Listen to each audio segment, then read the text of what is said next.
to Nah Be For Real podcast. This is Tia, your Tampa realtor. Okay. What's up? Peace, love, and light. It's Britt with Be Fit. Hey, it's your girl Keeping Up with V. Get at me for all your spiritual baths and candle work. awesome. All right, guys. So for this episode, we are talking about self-love. And the first question for my beautiful ladies is, can you be cool with someone with no self-love? You looked at me like... Yes. And I say this off of experience. I've had an opportunity to be kind of like what we talked about in another episode. Deja and I were talking about healers and what it means to be a healer. And it's not that you are going around healing people. You allow people to see what parts of them that need to be healed.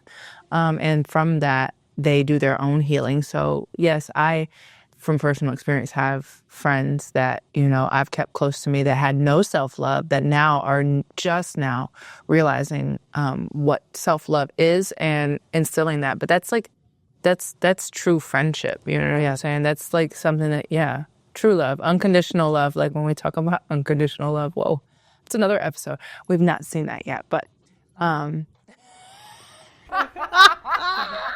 Nah, be for real. okay. Anyway, no. But I think that it falls in line with unconditional love. So I think that it's possible. Yeah. It is possible. I agree with you. I do have friends where I pour into them and I help them grow in areas.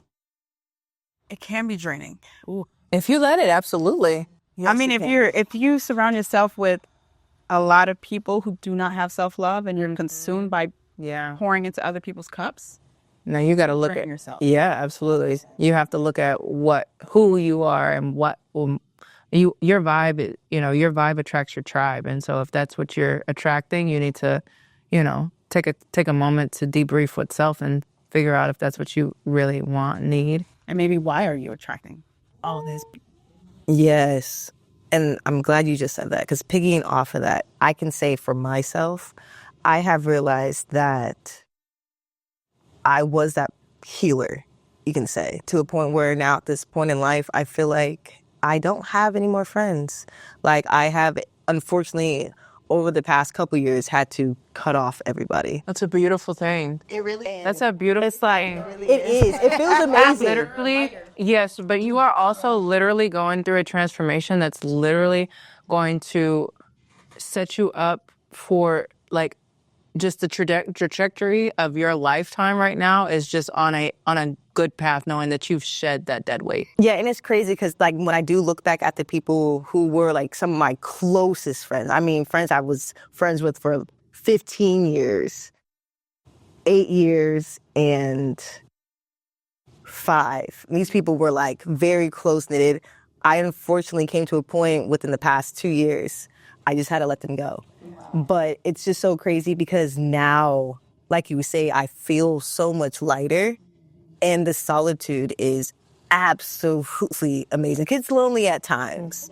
It does get a little bit lonely at times, but it feels great. And now I actually get to focus on myself and my inner thoughts and the healing I need to actually do for myself. Real quick, yes, a question. I know you're hosting. Co-host has a question about what's the definition of a friend to you? And see, that is something I am working on redefining. Because I am, and still catch myself, I'm quick to call someone my friend. But I know it's weird because I just feel like walking up to someone or introducing someone, like, oh, this is my associate, sounds crazy. Like, but that's the reality of it. Yeah, absolutely. And I have a lot of associates. I love you guys. I do have a lot of associates, but if I'm ever, I feel my voice starting to get a little shaky. Can we change that narrative? Huh? This is my associate. I've started Start saying that like it may be a everybody thing. needs to be called a friend. Like I'll be for real. Colleague, associate, work. Like this is my I had to learn like at work, these are not my friends. Oh my God. And that now I don't even, like when I'm talking to actual friends, I don't say, oh yeah, my friend from work. I say my coworker. Yes, and I just, like you said, shedding friendships. I just had to do that over the years as well. And it happens when you get into different chapters of your life, when you become a mother, when you get married, when you're in a healthy relationship. That is when things start to get, like you said, start to get, you know, in a higher level for you, higher vibration. You start shedding those friends. And I used to want to hold on to those friends because, girl, I'm on a podcast. Oh my God, look, da da da. And it's just like that happiness is not there. But why? Because projection, I learned also that is what a lot of people do to me.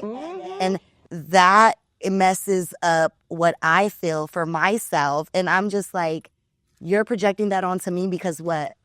Because I can do that better, like not better than you, but I can handle that situation better than you or things of that sort. Yes. So I honestly rather be okay with the little group of friends I have. Like you said, associates. I know more people who are supportive that I've never met on social media.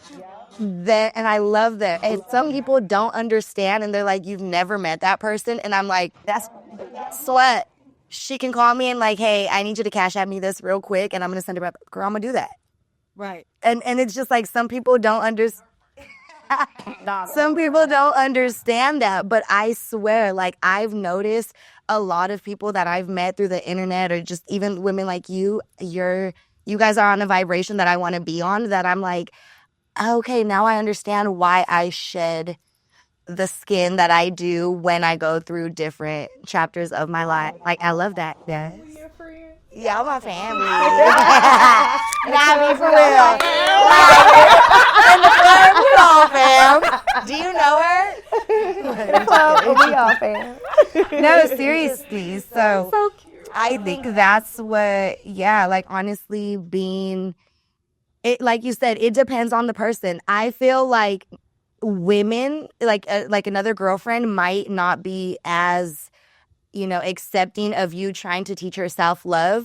And I've been, you know, with a man who accepts me trying to teach him that self-love way more easier than a woman. Yeah, more receptive than a woman would be. And it's like, why? You were my friend. You should understand where I'm coming from. But my partner does. So If you're not wanting to on the person. It depends on the woman. It depends on the person. Like you said, that woman also, you know, if their mother treated them a certain type of way, or if their mother, a lot of women, you know, their mothers passed away at young ages, so they didn't learn that self-love from their mother. They learned it from their aunt. And I feel like self-love being taught from different people also plays a part, you know? If your grandmother taught you, but not your mother, you're going to wonder, dang, how would it be if my mother would have taught me this, that, and the other? So it really depends on the person, on the woman. Honestly, I feel like, yes. And if that woman is wanting to get at least 1% better every single day, minimum 1%, that's a good friend. Definitely. You know, someone who's cool and content with where they are. For me, in my life, that doesn't fit. Yeah. You know, and yeah, okay, if we've had 15, 17 years of friendship, if you're not wanting to get better, Yes. there's no space here At all. because that's like, you're not in alignment with my purpose, my passion. I can love you still from that distance. Yeah. And I think I definitely want to touch on that. You asked her, like, what is your definition of a friend? Like, before, my definition was, like, answering whenever I needed you. Like, girl, I got tea. I got to tell you something. Or, like, you know, I'm in a jam. Something happened with me and my boyfriend or things of that sort. Like, a friend was somebody I could always go to. But I realized a lot of my friends, like, we're not talking about positive shit. Yeah. And I realized within this last year and a half, little by little, like I stopped answering the phone or I stopped calling that person because it's just like, this is not a friend. This to me is just misery ass shit. And I'm tired of thinking that I'm 28, but like within those years that this is what a friend should be. A friend should really be like when I call you and I'm flipping out, You check. relax. Yeah. this, that, and the other, saying things you don't want to hear, but coming from a place of love. Like, so I definitely feel you on, you know, the remolding of what the definition of friends are and self-love. And if you want to be around somebody who you have to teach that self-love to, or I'm sorry, I hope you learn that self-love somewhere else within your journey. Yeah.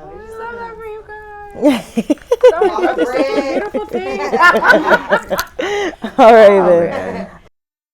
All right, ladies, next question is, can self-love be a mascot? What do you mean by that? So when it comes to mascots, you know, like mascots wear like the mask and like the whole outfits, and they're always like little cheerleaders, and they're always projecting happiness and happiness only. So basically, is self-love always positive? No, absolutely not. I didn't mean to jump in like that, but absolutely not. Like, there's no way. We just actually Dark. yes, very yeah. Not to say it should be Yeah, dark. it's the yin and the yang, the black and the white. You know, you have to have that negative. You have to. No, self love is not always happy. Right. You know, just thinking back on my own self love journey, like a part of self love for me is self loathing. It is crying my eyes out. It is being mad at myself and also forgiving myself in the same space. You know, it's that human experience. Like I think here in society, a lot of times people want to think that we are, you know, holier than thou or God, like gods. We might be godly, right, and piece of, but we're still living a human experience. Right. You know, so no, self-love is not always happy, not always joyous. And no, if you're a mascot, if you're in a costume portraying, oh, this, that, and other, like V said, we don't know who you are underneath there, Yeah. you know? So to me, no. You don't know what you just had to go through. Like that day, like, for example, like, for you know, you're with the Globetrotters, like that mascot, I'm thinking of that mascot, like, you don't know what he just went through or going back, boom, he's on the road. Yeah. So, you know, whatever is happening at home, like as far as the mascot, and then having to go back out and put a show after show. Literally. So, no, and I feel like my self-love, you may not understand what, you know, my language of self-love is. So it's different for everybody. And I feel like sometimes that's where people misinterpret like what self-love really is. It's different for everybody. And it takes a lot to get there. So definitely a lot of, like you said, crying. That is my go-to. Like, and I love that for me because I'm like, okay, I'm good. Like, I'm in tune with myself. I know what I need to let out. I might cry because I'm happy as hell. Right. And I might cry because I'm sad. I might cry because I'm happy. That is me. And that's like, I feel like in a way, self-love also because I'm allowing myself to feel whatever it is that I'm feeling. Even my son is like that too. I know one of our other hosts was previously talking about like her daughter discovering like, you know, being able to just be vocal about herself. And I'm like, that I loved that when I seen that because that it stems from home. Definitely does. Self-love, I feel like is taught. It's different for everybody. And I feel like everybody definitely needs that or needs to find out how to get to the, you know, To narrate. yeah, and start that self-love journey, whatever it is, working out, eating better, listening to a certain type of music. So I feel like we're all discovering a different level of self-love right now in the world, honestly. Yeah, we need it. I don't think everybody does that journey though. Oh, absolutely. That's why the world's kind of set up the way it is. And that's something that I literally had a whole epiphany on, but probably about a year ago. I was like, there are people that have lived and will live their entire lives and never, ever, ever, ever, ever know what it means to love themselves. And that's what it means that. that's what it means when it comes to like someone being stuck in their ways. Yes. That's exactly like especially like a lot of older people's from that one the baby boomer generation. A lot of them are really, really angry and grumpy and stuff like that, and they're stuck in their ways. Yeah, not letting go, Yep. you know. And not adapting to our new world and life and stuff like that. Yeah. I feel like also like, for example, like my mother, like I know on a previous episode that we just had, she had mentioned in regards to like her mother and things of that sort, always being like the people pleaser and things of that sort. And I'm like, I noticed that in my mom. Like I know my mom loves herself and things of that sort, but like what are you really doing for yourself to where it shows on the outside? I know you don't have to, put on a show for everybody, but sometimes it's okay to like love yourself in the inside, but you also gotta, give that. I feel like you gotta walk around like you love yourself and things of that sort. So I feel like a lot of people please a lot of people, and it's just like It's a fine line. When you say that, to me it's like, yeah, but I'm here for people. Like in my heart and in my spirit, that's all I want to scream right now. But it's a very fine line, And one thing that was said was talking about balance, how to be balanced in life. And life is not about finding balance. It's rather creating balance. And balance is not going to be 50-50, And so creating the balance in your life is something that's going to really be able to help on that journey, So, but yeah. So out of you girls, who journals? Oh, I do. I just started. I honestly just started. And it's like I've always started here and there, but then you get thrown. Me personally would get thrown off with other things, or I wasn't on that journey fully yet where it's like, stay consistent no matter what you're going through. You're going to be consistent in the Success Circle meetings with B-Fit. I need to start journaling. And that's why I said, like, dreams, like, write down the dreams that you had, like, at night. Like, you and I have kind of talked about this. Keep a journal next to your bed. You wake up, write down whatever you dream. And see, I'll be having dreams that rarely not often anymore. I had those conversations. Are you eating before you sleep? Are you watching TV before you? Not watching TV. Sometimes I eat. Is that what it is? Yeah, if you're not being able to go into that dream state because your body is working, you're not really being able to get that deep REM sleep to where you're gonna. And sometimes I do wake up in the middle of the night and I eat something. I be hungry. It's okay, but like those, like to me, are like praying hours. Like when I wake up in the middle of the night, now I will grab my journal or I'll pray now. And like I've always noticed that I feel like chosen ones always wake up in the middle of the night, like during and I swear. So now I do things, like I try to do things differently, but I feel you on like the dreaming here and there. Like I drink consistent every night, vivid drink. And then I just started getting stressed out, things of that sort. And they, like right now where you said you got something going on in regards to family matters, your mind could probably possibly be on that. So you're not dreaming. Yeah, 12. Yeah, that's literally. And then I sent you the eat the purple stuff. No. The reason I asked the question about the journaling is I feel journaling is such a healthy way for one to discover how to love themselves. You can journal about anything. Anything. It is a safe space for you and you only. You can talk about your traumas. You can write about your goals. You can write about, okay, this is what I'm going to get accomplished and done today. Anything. And it's a healthy outlet. I feel like everybody needs to do it. Definitely. I agree. All right. Next question, guys, is who has more self-love, men or women? I kind of feel like it's on. I say like men. What? Self-love? No. No. I think that women have Maybe more it's 50-50. I don't think that it's 50-50. I think that majority of men Do self-centered, not self-love. in my well, and self-centered, for me, when you say self-centered, centered in self, that is self-love. Selfish means that you're only like you will not consider anyone else other than yourself is selfishness. Self-centeredness is I want to consider other people, so I know I need to pour into my cup and fill me up so that I can serve others. No. That's what that means for me. So to be centered in self, that's what that means for me. For you, personally. Okay. Selfishness is something that is, like I said, I don't care about anyone else but me. I'm going to get mine first and whatever. And I don't really consider anybody else. That's selfishness to me.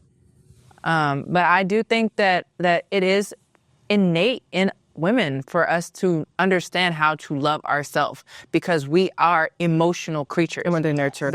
We are the nurturers. The men are the more logical mind frames. They're not here to, love myself. Even though they should, they're here to protect, provide, and procreate.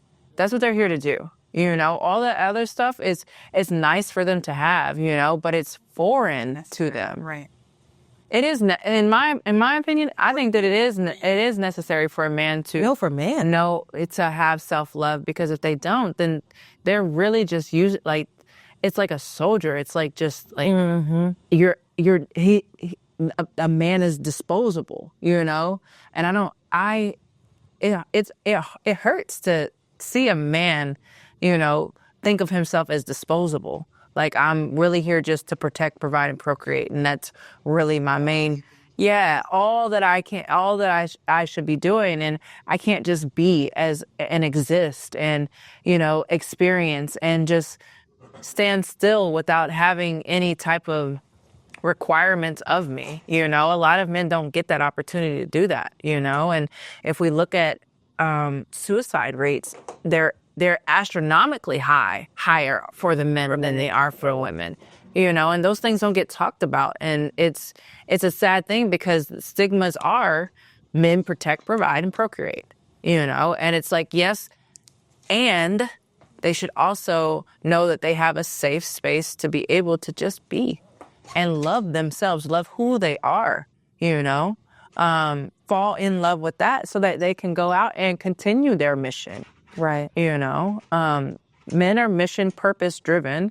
Women are nurture driven, you know? So it's like, yes, women still have a mission and a purpose, but it's around nurturing. For men, it's like, I need to leave legacy. I need to build. I need to provide a substance for my family, for my household, for my name, you know?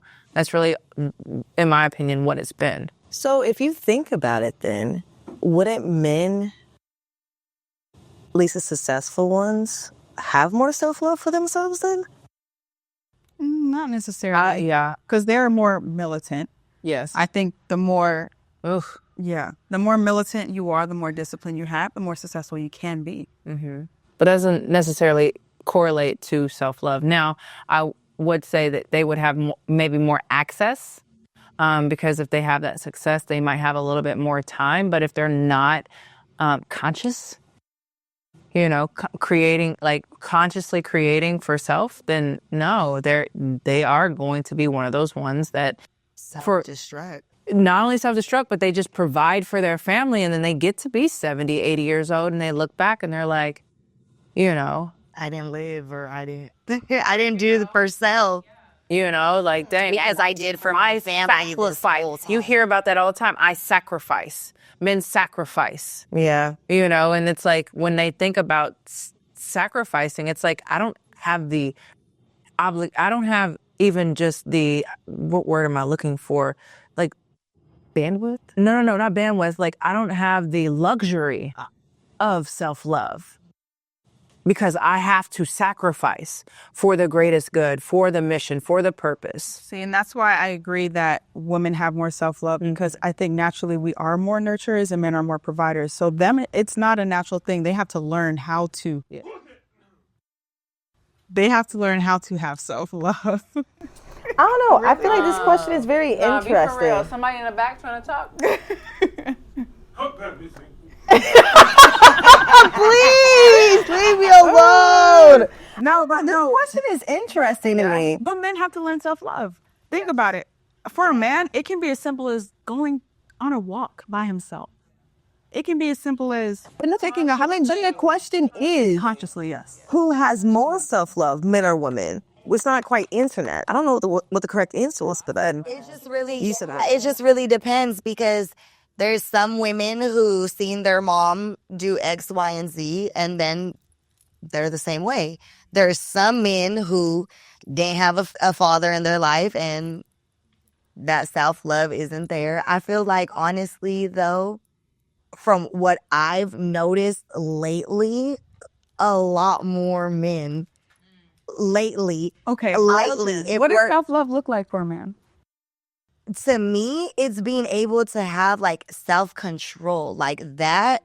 If a woman, can be around you and yes, hey, you're beautiful, things of that sort, but you're not, hey, what's your number? Hey, call me. Hey, let me, you can control yourself. You can compose yourself. So self-love for a man, I feel like, is being able to control himself, whether he's tempted, whether he's single or in a relationship, just being able to control yourself, definitely taking care of your appearance, and then being self-sufficient, like for yourself. Things, being able to cook, clean, things of that sort, that's self-love.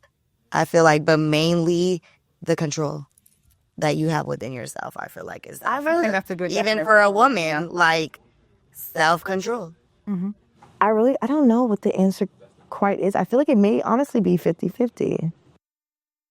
For example, like, I feel like self-love. Some women on a bad day will sit in the house and cry. But that's why I said that's self-love to them.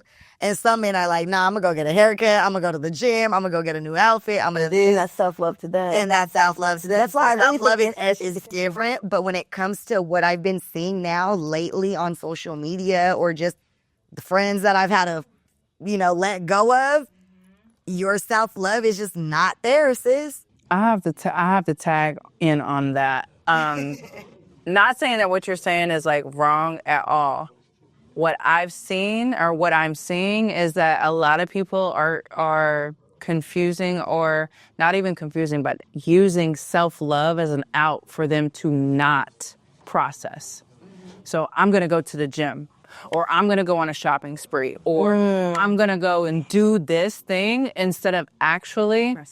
Exactly. And taking the time to sit with self, to understand consciously what's going on.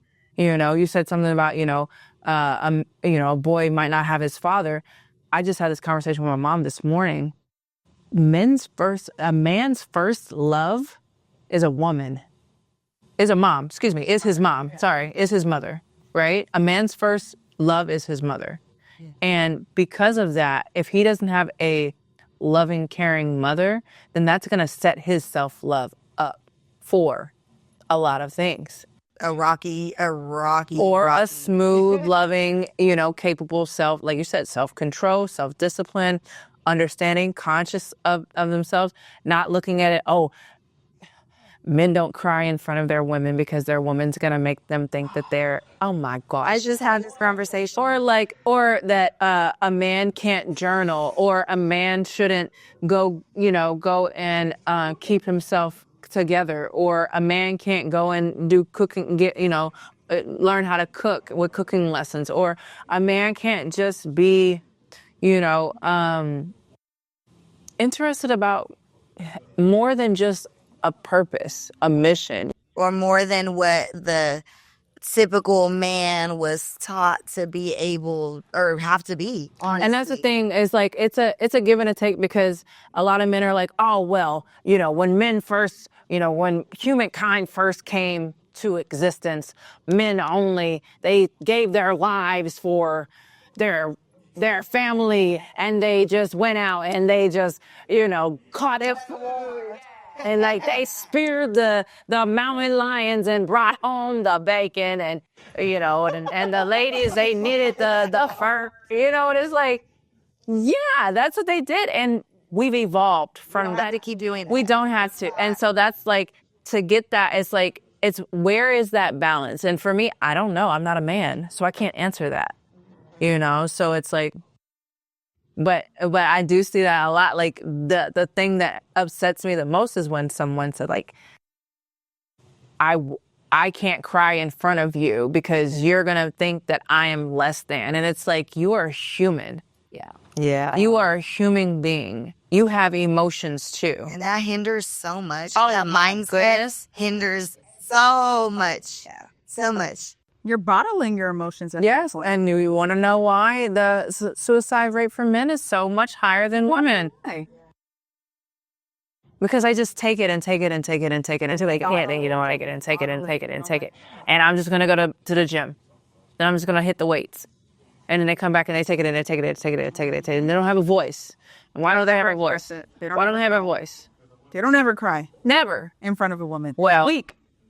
yes, they'll say it's weak. I got a power. I think it's a superpower. All right, guys, it was a pleasure with you, ladies. As always, thank you. Thank you again for coming on the Nah Be For Real podcast. Be for real. What? Nah, be for real.